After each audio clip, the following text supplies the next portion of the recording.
महिला ने बच्चा चुराने का अनोखा तरीका अपनाया।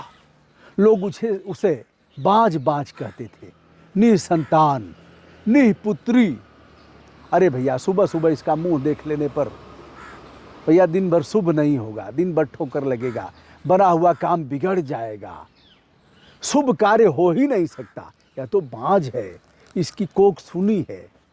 यह सुनते सुनते महिला ने ऐसा यत्न किया जिससे बच्चा हम प्राप्त कर लें। बच्चा पैदा तो हो नहीं सकता था। बहुत इलाज कराया, काफ़ी पैसे लगे, डॉक्टरों ने कहा अभी प्रयास करो, लाखों लाख रुपए खत्म हो गए, लेकिन कोख हरी भरी नहीं हो पाई। महिला ने कहा अब यह या तो हम आत्महत्या कर लें, जीवन समाप्त कर लें, या फिर बच्चा किसी से तरह से प्राप्त करें। वर्ष 2 वर्ष बाद जब अगर गांव में हम जाएंगे, अपनी ससुराल में बाहर रह ही रहे हैं, बता देंगे कि बच्चा पैदा होने वाला है, किसी का बच्चा हासिल कर लेंगे, लेकर के जाएंगे तो लोगों को विश्वास हो जाएगा कि किसी का बच्चा है। फिर कम से कम बांझ का नाम खत्म हो जाएगा। महिला दिल्ली जैसे शहर में रहती थी और प्लान बनाया। वैसे तो उसके पति ने उसे छोड़ दिया था, कहा तुम बच्चे पैदा नहीं कर सकती। हम कैसे अपने परिवार के चिराग से अपने खानदान के वंशज परंपरा को आगे बढ़ाएंगे, तुम उसमें साथ नहीं दे पाओगी, इसलिए अब हम दूसरी शादी करेंगे। विवाद बढ़ता गया, छुट्टी छुट्टा हो गया और महिला ने किसी अन्य युवक से प्रेम कर लिया। महिला दिल्ली के एक माल में रहती थी, नाम था माही।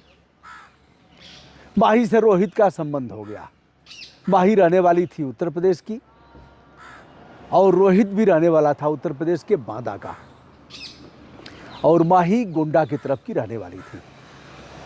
अब दोनों ने प्लान बनाया, दोनों का प्रेम परवान चढ़ा, दोनों के फिजिकल रिलेशन हुए और दोनों ने बच्चा हासिल करने का यत्न खोज लिया। चले गए लोग दिल्ली के सफदरगंज हॉस्पिटल में, नई दिल्ली में। कई बार उन लोगों का आना जाना हुआ, वो वार्ड भी देखा जिसमें महिलाओं का प्रजनन होता था, प्रसव होता था, और वहाँ से बच्चे कैसे हासिल किया जा सकता है, कैसे कोई झपकी लेगी महिला तो उसके गोद के बच्चे को हम कैसे लेकर के आएंगे, बगल में सोया रहेगा, कैसे निकालेंगे, कैसे लेकर के निकलेंगे, रास्ता कौन सा होगा, सफलता कैसे मिलेगी, पूरी प्लान तैयार। शुक्रवार को रोहित और माही दोनों सफदरगंज हॉस्पिटल में जाते हैं। देखते हैं कि एक बच्चा माँ के बगल में सोया हुआ है, माँ नींद में है, बच्चा भी नींद में है। धीरे सा उठाया। उन लोगों ने प्लान बना लिया था कि अगर उठाएंगे महिला की नींद टूट जाएगी तो कहेंगे बस थोड़ा बच्चे को खिलाने का मन कर रहा था, इसको चूमने का मन कर रहा था। 45 दिन का बच्चा लेकर के हॉस्पिटल में महिला थी, इलाज करा रही थी, और उसके बाद माही ने बच्चे को उठाया।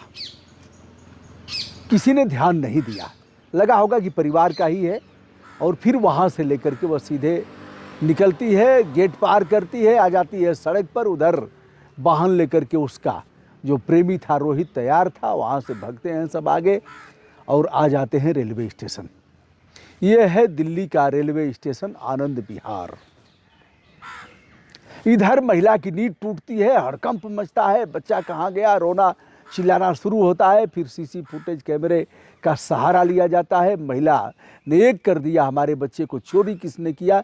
चिकित्सकों से लेकर के पूरे चिकित्सीय स्टाफ ने खोजने का प्रयास किया। सीसी फुटेज कैमरे से पता लगा कि एक महिला लेकर के जा रही है, सड़क तक आ रही है, फिर वहाँ से किसी वाहन से निकल रही है एक पुरुष के साथ।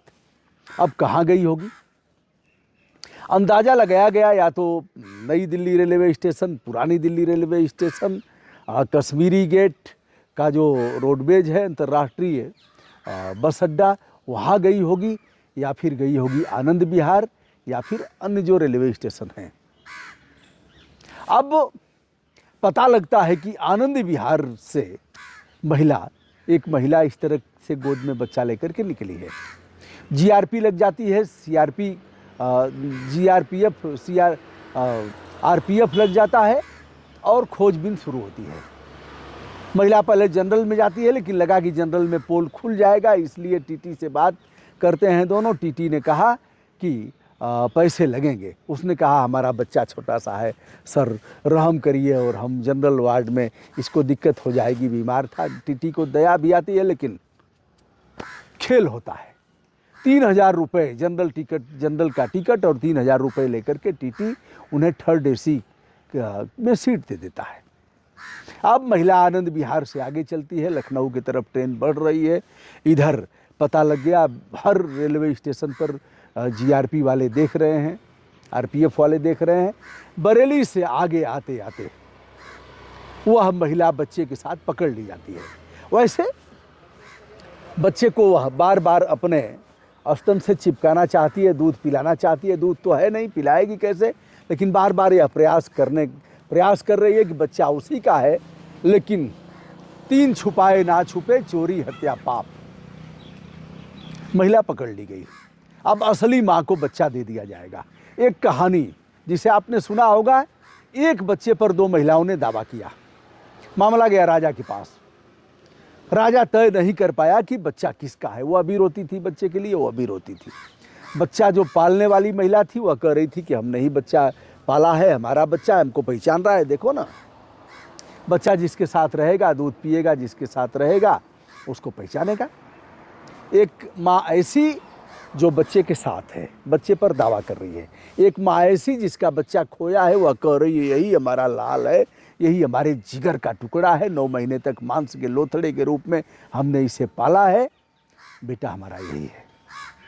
राजा ने समझाने का प्रयास किया, केस को सुलझाने का प्रयत्न किया, लेकिन सलट नहीं पाया। राजा ने कहा मंगाओ तलवार, अभी फैसला हो जाएगा।